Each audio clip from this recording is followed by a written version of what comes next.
नबी कायनात सल्लल्लाहु अलैहि वसल्लम की हदीस है कि ख्वाब नबूवत का 40वां हिस्सा है।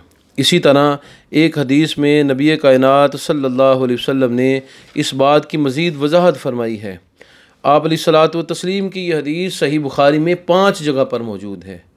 किताबु ताबीर के अंदर 5 जगह पर इमाम बुखारी रहमतुल्लाह अलैह ने इस हदीस को बयान किया है कि ख्वाब मोमिन का सच्चा होता है और नबूवत का 46वां हिस्सा होता है।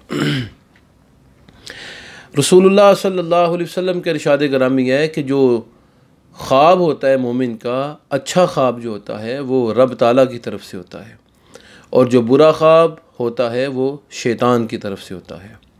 नबी अलैहिस्सलाम ने यहाँ ख्वाब के लिए अर्रुया का लफ्ज़ इस्तेमाल किया है, और रसूलुल्लाह सल्लल्लाहु अलैहि वसल्लम ने जो लफ्ज़ शैतान की तरफ मंसूब किया है ख़याल का या बुरे ख्वाब का, उसमें नबी अलैहिस्सलाम ने हलम का लफ्ज़ इस्तेमाल किया है।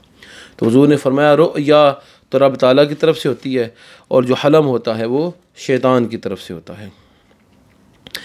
इसी तरह रसूल कायनात सल्लल्लाहु अलैहि वसल्लम ने ख्वाब की मज़ीद वजाहत करते हुए फ़रमाया कि जब तुम में से कोई ऐसा ख्वाब देखे जो उसे पसंद हो तो उस पर वो अल्लाह की तारीफ़ बयान करे, और उसे चाहिए कि वो अच्छे बंदे को बताए जो उसके साथ खैर खाही रखता हो, इसके अलावा अपना ख्वाब किसी को ना बताए।